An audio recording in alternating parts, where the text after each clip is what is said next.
manger ma tablette de chocolat au lait. Très bien. Merci, maître.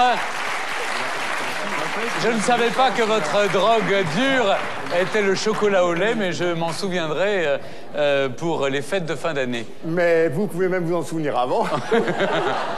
Les deux parties ont pu librement s'exprimer. Il est temps maintenant de demander au public de voir si votre opinion a changé. Je vous rappelle qu'en début d'émission, le score était de 83,7%. Oui, les drogues douces sont dangereuses, contre 16,7%. Avez-vous été convaincu par les uns ou par les autres? À vous de nous le dire. Merci de voter.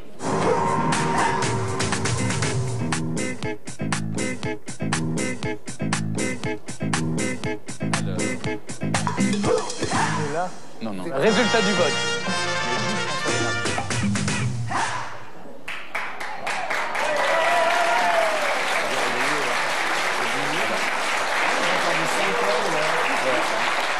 Il reste une écrasante majorité. Oui, les drogues douces restent dangereuses à 76,8%. Je vous propose maintenant de retrouver François Reynard, célèbre chroniqueur du Nouvel Observateur. François nous a observé par la petite lucarne, parce que c'est un accro, lui, à la télévision, et il va pouvoir nous dire ce qu'il a pensé de ce débat. François Reynard.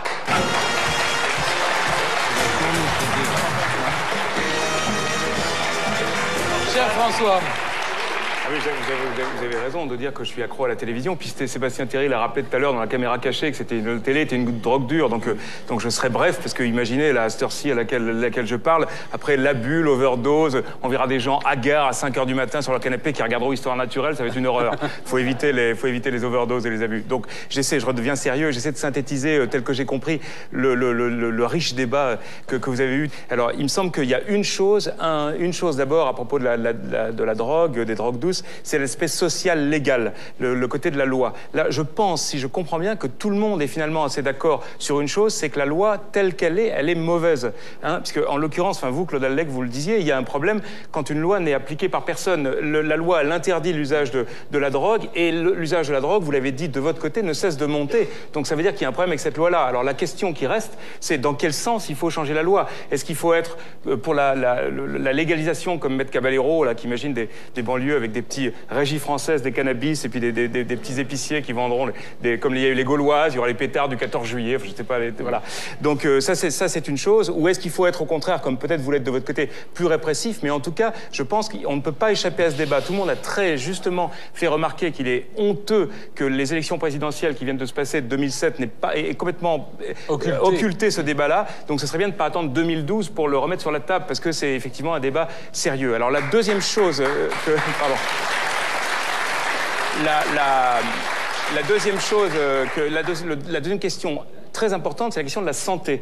Il me semble que là-dedans, il y a un aspect marginal qui est l'aspect thérapeutique. Comme vous le disiez, Madame Daoud, moi je suis tout à fait d'accord avec ce que vous disiez, c'est un autre débat, c'est autre chose. Si on apprend que le cannabis c'est formidable comme médicament, etc., très bien qu'on le développe comme médicament, il y a aucun problème avec ça, et c'est pas pour ça que ça doit devenir une consommation générale de tout le monde. Je suis pour qu'on donne de la morphine ou des anticancéreux aux gens qui ont le cancer, c'est pour ça que je pense qu'il faut manger des anticancéreux tous les matins quand on est en bonne santé. Bon, donc ça c'est une évidence. Mais l'autre chose, c'est est-ce que le cannabis ou pas est mauvais pour la santé? Il y a des tas de gens qui se posent cette question-là. Moi, j'ai aucune opinion sur la question. Ce que j'ai écouté ce soir, c'est que j'ai vu Pierre-Paul Jacques, qui est un homme très sympathique, qui disait mais c'est formidable, le cannabis ça fait rien, c'est pas de problème, etc. Et en face de lui, 3 médecins qui disaient mais c'est très mauvais pour la santé.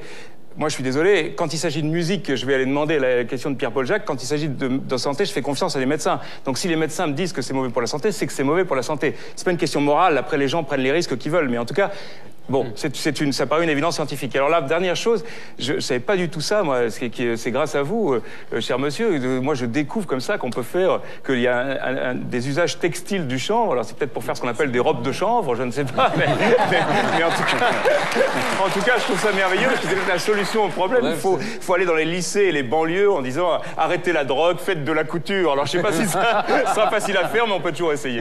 Merci, François Reynard. Au revoir.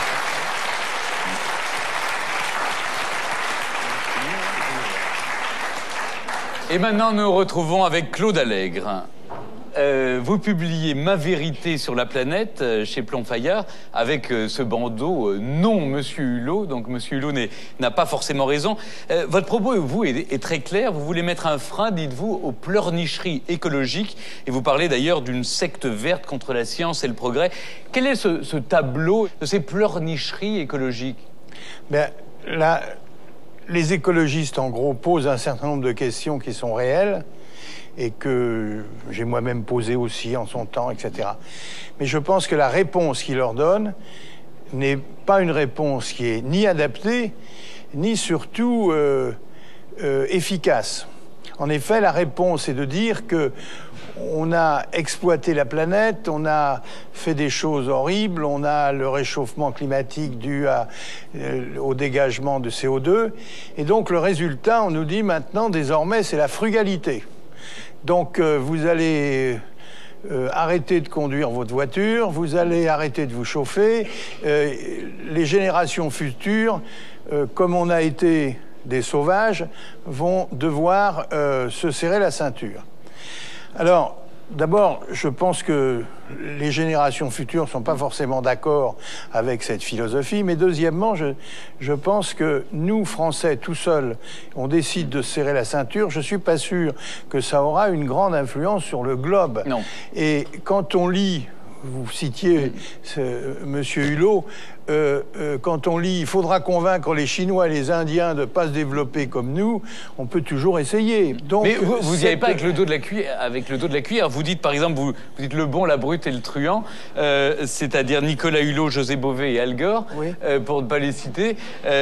Vous dites qu'ils font du catastrophisme, d'une certaine manière. Par exemple, l'histoire des mers qui vont monter d'1 mètre, vous dites c'est faux. Oui, c'est même les rapports du GIEC donnent la mer va monter au maximum de 30 cm en un siècle, pas de 6 mètres. Donc, quand on fait un film en disant que Manhattan va disparaître sous les eaux, c'est paniquer tout le monde pour quelque chose qui n'est pas vrai. Or, quand on coupe des champs d'OGM qui sont le seul espoir qu'on ait de supprimer les pesticides et les insecticides et de consommer moins d'eau dans nos cultures, c'est aussi des méthodes qui ne sont pas des méthodes républicaines, dirons-nous. Ce que vous leur reprochez, c'est l'amalgame. C'est-à-dire que...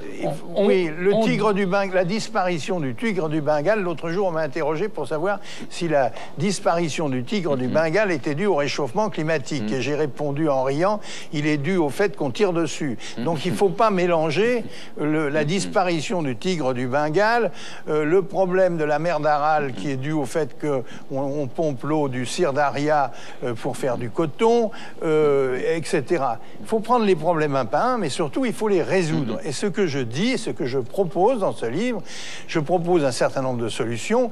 C'est des solutions qui permettront de créer des emplois, de progresser, oui, de permettre... Il faut le dire, d'associer avec le progrès, voilà, la science, et de ne pas se couper. On ne va pas se réchauffer de nouveau avec la bougie. Voilà, je pense que les problèmes écologiques, je ne suis pas du tout dans la business as usual, les problèmes écologiques doivent être des moteurs de la croissance de demain. Et c'est seulement comme ça, si la Chine voit qu'il y a intérêt, alors elle prendra effectivement ce mode de développement. Mais les Chinois ou les Indiens ont droit au même niveau de vie que nous. On n'est pas des privilégiés. Vous publiez en même temps un autre livre, Claude Allègre, que je n'ai pas écrit. Ce sont des questions qu'on vous a posées, voilà, et vous y répondez sur l'école. Ce qui veut dire, du reste, que vous restez quand même un emblématique ministre de l'Éducation nationale. On est venu me chercher pour me demander ça. C'est Pierre-Luc Séguillon qui l'a écrit. Hein. Il faut rendre à César ce qui est à César. Mais c'est moi qui ai répondu aux questions. Est-ce que vous trouvez qu'il faut toujours...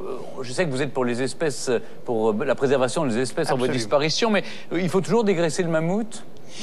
Je vais encore expliquer pour la 250e fois ce qu'était cette expression que je n'ai jamais prononcée par ailleurs. Mais on vous prête l'un des plus jolis mots de l'histoire politique en France. Il s'agissait tout simplement de faire décroître l'administration centrale de l'éducation nationale, qui était énorme, pour la renvoyer sur le terrain. Ce que j'ai fait partiellement dedans. Mais les gens ont pensé qu'il s'agissait de faire diminuer le nombre d'enseignants, ce qui n'était pas le but de cette opération.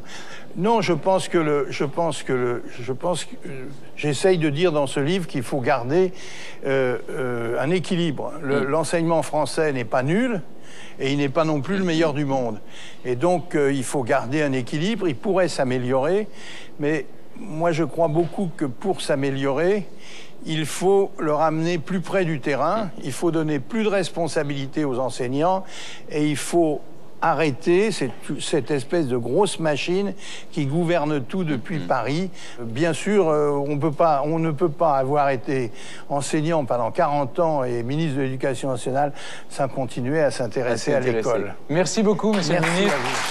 Ça a été un réel plaisir de vous avoir à mes côtés ce soir pour descendre dans l'arène de France sur un débat de société qui, je l'espère, vous a intéressé sur les drogues douces. Je rappelle donc la sortie des 2 livres de Claude Allègre. Évidemment, il y a toujours 10 plus 1 question à Claude Allègre sur l'école, mais surtout la sortie chez Plon Fayard de Ma vérité sur la planète, un livre qui relance le débat sur la question de la planète et de l'écologie en France, telle qu'elle est vécue, en tout cas en France. Voilà, merci à tous et merci à tous les invités d'avoir participé à ce débat. Merci à vous tous de nous avoir suivis. Je vous donne rendez-vous très prochainement pour descendre à nouveau dans l'arène de France, 22h30 sur France 2. Bonne soirée à tous. Merci.